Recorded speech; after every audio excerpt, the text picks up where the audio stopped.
नमस्कार, आप देख रहे हैं हमारी ये खास पेशकश और मैं हूं राजीव मिश्रा। आज बात करेंगे सेंचुरियन टेस्ट मैच के तीसरे दिन के खेल की और आपको बताएंगे कि तीसरे दिन क्या कुछ बदला हुआ नजर आएगा। सबसे पहले बात अगर करें प्लेइंग कंडीशंस की, तो प्लेइंग कंडीशन पूरी तरह बदली हुई होगी क्योंकि अब 98 ओवर एक दिन में फेंके जाएंगे। अपने आप में एक बड़ी खबर है, यानी कि अगले 3 दिन 98 ओवर का खेल होगा 90 ओवर की जगह, क्योंकि जिस तरह से दूसरे दिन बारिश की वजह से एक भी गेंद नहीं फेंकी जा सकी, उसकी वजह से प्लेइंग कंडीशंस में ये बड़े बदलाव किए गए। दूसरा बड़ा बदलाव होगा कि टीम इंडिया बदले हुए गेयर के साथ बल्लेबाजी करती नजर आएगी, यानी टॉप गेयर में बल्लेबाजी करेंगे के राहुल और उनके साथ अजिंक्य रहाणे और बाकी के बचे हुए बल्लेबाज।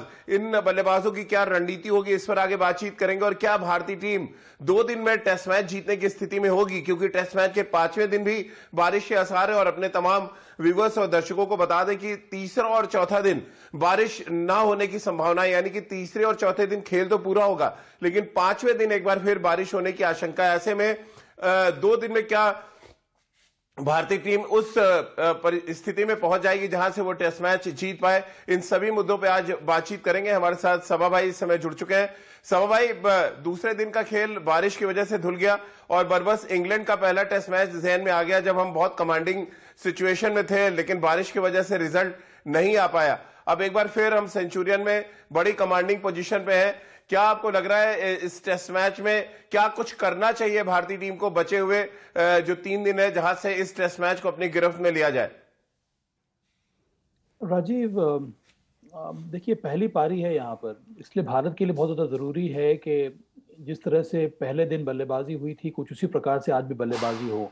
यहाँ से आप बहुत ज़्यादा आगे सोच नहीं सकते हैं, हम्म। इसीलिए बहुत ज़रूरी है कि कम से कम लंच तक आप इसी प्रकार से सदृढ़ होकर बल्लेबाजी करें ताकि कम से कम एक शानदार स्कोर खड़ा किया जाए भारत के लिए। उसके बाद आप प्लान कर सकते हैं 5th डे जो बारिश हो रही है उसको ध्यान में रखकर। पर यह ज़रूरी है कम से कम पहले 2 या 3 घंटे का जो खेल है आज का दिन, तीसरे दिन, वहां पर आप स्ट्रॉन्ग बल्लेबाजी करें और एक बड़ा स्कोर खड़ा करें। उसके बाद अगर कुछ परिवर्तन करना है आपको प्लान्स में, तब आप जी। डिक्लेरेशन के बारे में सोच सकते हैं। ये ध्यान में रख करके 5th डे हो सकता है कि बारिश हो जाए, तो बहुत ज्यादा आप आगे यहाँ पर सोच नहीं सकते हैं राजीव। तो सबसे पहला मकसद भारत का यही होगा कि पहली पारी हम्म। में एक बड़ा स्कोर खड़ा किया जाए और प्रयास यही रहे कि जो भी बचे हुए समय है वहां पर आप 20 विकेट लेने की कोशिश करें दक्षिण अफ्रीका की। बिल्कुल। और राजकुमार सर, जो सभा कह रहे हैं कि एक बड़ा स्कोर खड़ा किया जाए, आइडियल बड़ा स्कोर क्या है आपके नजर में? हमको जहां तक लग पा रहा है कि 400 रन के आसपास अगर भारतीय टीम बनाती है तो एक बड़ा और बोल्ड डिक्लेरेशन हम देखें। किस तरह से आप देखते हैं? विराट को आप ज्यादा बेहतर जानते हैं, क्या एक्चुअल स्कोर आप देख पा रहे हैं जहां से विराट कोई डिक्लेरेशन का फैसला लें? देखिए राजीव, 400 के बाद भी अगर भारत तेज गति से खेल के अगर 20-25 रन और बनाता है तो भारत बिल्कुल सेफ हो जाएगा और अटैक कर पाएगा साउथ अफ्रीका के ऊपर। तो मेरा मानना है कि भारत को जल्दी से डिक्लेरेशन की तरफ नहीं देखना चाहिए, रादर थोड़ा तेज आक्रामक बल्लेबाजी करके जल्दी रन बटोरने होंगे। और जल्दी रन बटोरने से पहले तो सबसे पहले तो भारत को आधा घंटा अभी अपने पारी को कंसोलिडेट करना होगा, क्योंकि नया बॉल है। साउथ अफ्रीका भी अटैक करेगा और गेंद में सी मूवमेंट काफ़ी रहेगी क्योंकि वेदर ऐसा है। तो अभी थोड़ा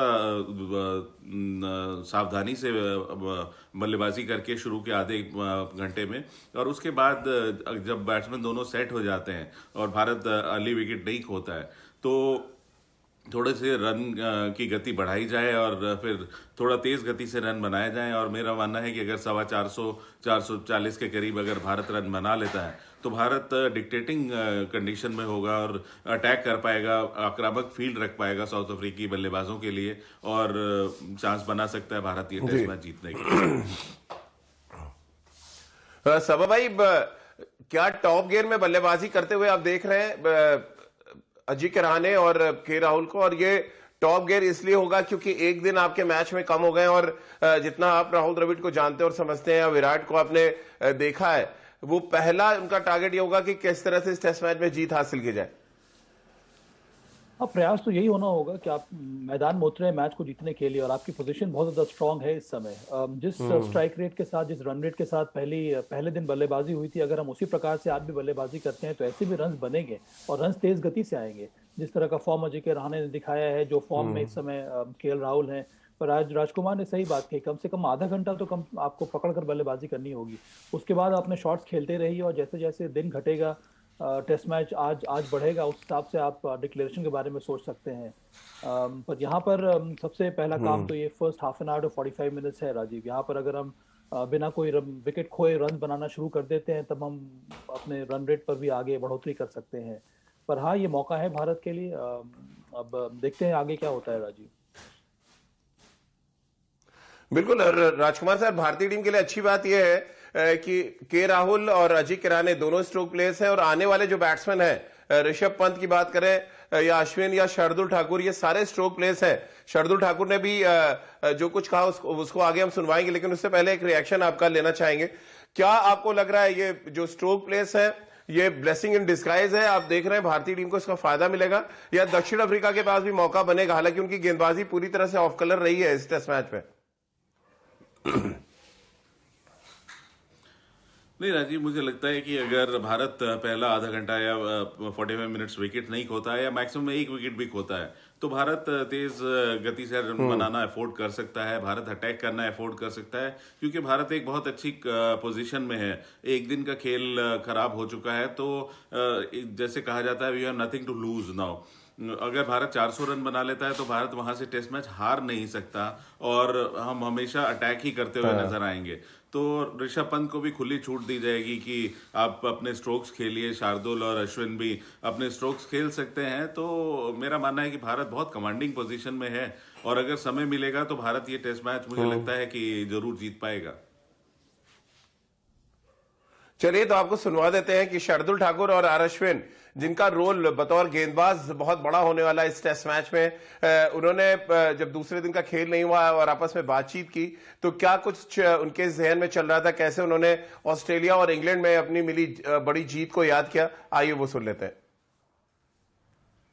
खासतौर से यहाँ पे अश्विन का बड़ा रोल हो जाएगा, क्योंकि अगर आपको ये टेस्ट मैच निकालना है तो आपको मैच विनिंग गेंदबाज की बहुत जरूरत होगी, और खासतौर से तब जब आपके स्कोरबोर्ड पे एक बड़ा स्कोर लगा हो, जहां से आपको कॉन्फिडेंस मिले कि आप अपनी वेरिएशंस के जरिए, अपने स्किल के जरिए दक्षिण अफ्रीकी बल्लेबाजों को आउट करें।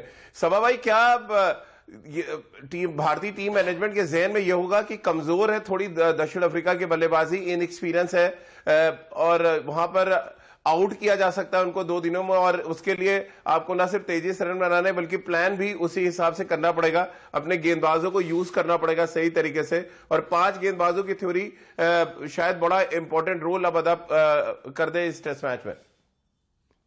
इसीलिए राजीव, ये 5 बॉलर्स की जो थ्योरी है वो अभी तक काम आई है भारत के लिए, क्योंकि बाहर की कंडीशन में मैच जीतने के लिए आपके पास केपेबल बॉलर्स होने चाहिए, तभी आप ये पांच बॉलर के साथ मैदान में उतर सकते हैं, जो कि भारत ने किया है कई बार और सफलता भी मिली है। यहाँ पर भी अगर आप देखेंगे तो हमारा अटैक जो है काफी ज्यादा संतुलित है। आर अश्विन मुझे लग रहा है कि बहुत ही हैप्पी स्पेस में है, उनको पता है कि उनके ऊपर रिस्पॉन्सिबिलिटी है और वो चाह रहे हैं मैदान में जाकर विकेट लेना अपनी टीम के लिए। शार्दुल ठाकुर एक प्रकार से रेवलेशन साबित हुए हैं भारत के लिए, ना ही केवल बैटिंग में पर बॉलिंग में भी वो एक विकेट टेकिंग ऑप्शन है भारत के लिए। उसके साथ साथ आपके पास 3 स्ट्रॉन्ग बॉलिंग अटैक है, और तीनों की तीनों केपेबल है विकेट्स लेने में और सही समय पर ब्रेक थ्रू दिलाने के लिए। दक्षिण अफ्रीका की जो बैटिंग मुझे थोड़ी बहुत फ्रेजाइल लग रही है इस समय, उसमें उतना ज्यादा अनुभव है नहीं, तो इसलिए मौका है यहाँ पर भारत के लिए। अब देखिए, जितना भी समय बचता है वहां पर भारत को प्रयास करना होगा टेस्ट मैच जीतने के लिए, क्योंकि पहली पारी में 272 रन बनाना पहले दिन के प्ले के बाद बहुत कम टीमें ये कर पाती हैं। तो ये आपके एक पोजीशन ऑफ स्ट्रेंथ है। यहाँ से आपको कोशिश यही करनी होगी कि आप दक्षिण अफ्रीका के खिलाफ ये पहला टेस्ट मैच जो कि सेंचुरियन में हो रहा है वो आप जीते। जी बिल्कुल, और शिकंजे में है ये टेस्ट मैच। एक अच्छा सेशन भारतीय टीम को इस टेस्ट मैच की ड्राइविंग सीट पे बिठा सकता है, और फिर बाकी का काम भारतीय गेंदबाजों को करना है। कंडीशंस भी हल्की हल्की तेज गेंदबाजों को मदद कर रही है, और हल्की सी स्पिन भी नजर आई है जब केशव महाराज गेंदबाजी कर रहे थे। रितेंद्र सोढी भी हमारे साथ इस समय इस चर्चा में शामिल हो रहा है। रितेंद्र, क्योंकि दूसरे दिन का खेल हुआ नहीं और हम सब ये चर्चा कर रहे थे कि टॉप गियर में बल्लेबाजी करके अभी भी इस टेस्ट मैच को जीता जा सकता है, क्योंकि दक्षिण अफ्रीका की जो बैटिंग लाइनअप है वो इनएक्सपीरियंस है और थोड़ी कमजोर लग रही है भारतीय गेंदबाजों के अपेक्षा, अगर हम तुलना करें तो। जी हाँ, बिल्कुल राजीव, बारिश ने खलल डाला है, लेकिन अगर हम भारत के इरादों की बात करते हैं, वहां पे खलल नहीं आनी चाहिए। भारत को जीतने जाना चाहिए, जैसे अभी साहबा ने कहा, पॉजिटिव इंटेंट दिखानी चाहिए, और हमारी बॉलिंग में दम है। अगर हम तेजी से रन बनाते हैं, उसके बाद ऐसी बॉलिंग हमारे पास है जहां हम 20 विकेट ले सकते हैं। शानदार हमारे पास फास्ट बॉलर्स हैं जो अच्छी फॉर्म में हैं। तो जी हाँ, अभी भी उम्मीद बाकी है। और अगर हम बात करें, जैसी शुरुआत हुई है इस सीरीज में, भारत ने दिखाया है कि इनमें दम है, और बाहर की कंडीशंस में अब ये वो भारतीय टीम नहीं है जिसको आप प्रेशर में ला सकते हैं। अब हम ऊपर चढ़ के खेलते हैं और किसी भी टीम को रौंद सकते हैं। सबा भाई, पिच में थोड़ा बदलाव होते देख रहे हैं आप, या आपको लग रहा है पहले दिन जैसा ही थोड़ा स्पॉन्जी बाउंस होगा, जहां पे आपको बाउंस से एडजस्ट करना पड़ेगा, और जैसे जैसे मैच आगे बढ़ेगा पेस थोड़ा बढ़ेगी पिच में? आपको लग रहा है थोड़ा सा डिफरेंट होगी तीसरे दिन? हालांकि दूसरे दिन का खेल हुआ नहीं है।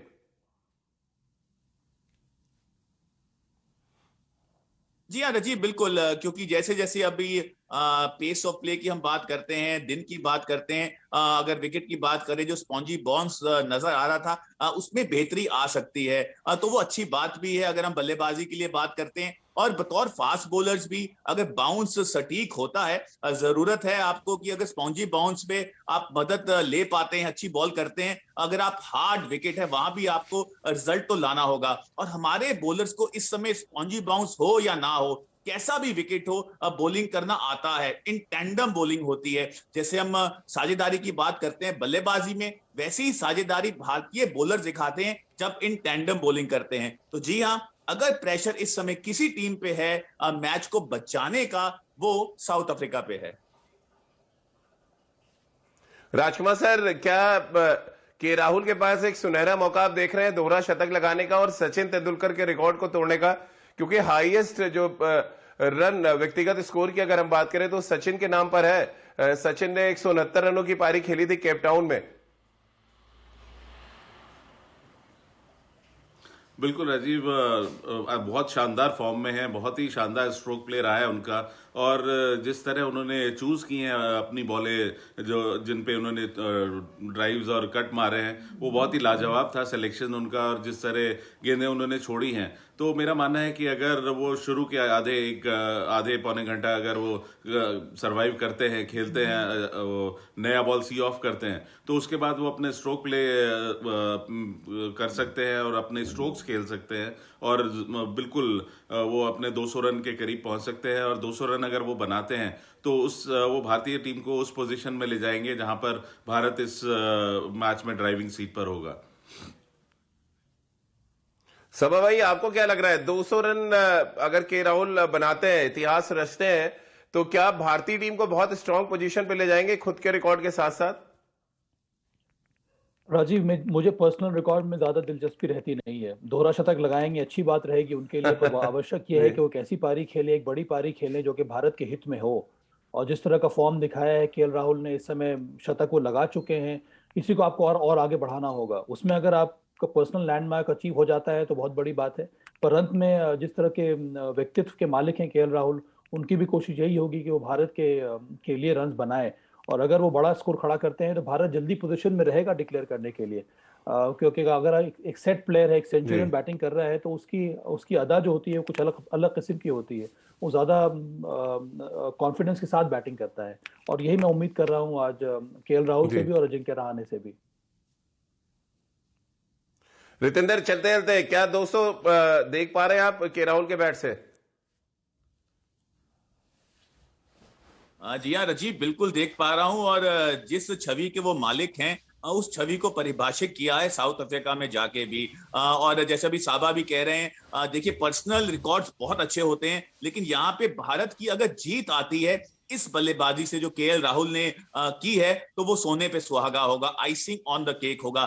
थोड़े तेज गति से अब खेलना होगा, रन्स के लिए देखना होगा। और केएल राहुल तो बल्लेबाजी भी ऐसी ही करते हैं। तो जी हाँ, अगर 200 रन बनाते हैं, थोड़ा जल्दबाजी दिखाते हैं, तो आई एम श्योर भारत उस स्टेज पे इस मैच में पहुंच सकता है जहां पे डोमिनेट करेगा। They will be in the driving position. तो आई थिंक वहां से अगर मैच को बचाना होगा साउथ अफ्रीका के लिए, और जैसी हमारी बॉलिंग है, ये बड़ा बड़ा इम्तिहान होगा साउथ अफ्रीका का। चलिए, बहुत बहुत शुक्रिया रितेंद्र आपका, सभा भाई आपका और राजकुमार सर आपका हमारे साथ जुड़ने के लिए। तो दूसरे दिन बारिश की वजह से एक भी गेंद नहीं फेंकी जा सकी, लेकिन तीसरे दिन मौसम साफ है और अगर मौसम साफ है तो इस बात की उम्मीद जरूर की जा रही है कि भारतीय बल्लेबाज रनों की बारिश करें और अपने गेंदबाजों को पर्याप्त समय दें ताकि वो दक्षिण अफ्रीका को 2 बार आउट कर सके, यानी 20 विकेट निकालकर इस टेस्ट मैच को जीतें और सीरीज में बढ़त हासिल कर सकें। तो चलिए, हमारे इस खास पेशकश में फिलहाल इतना ही।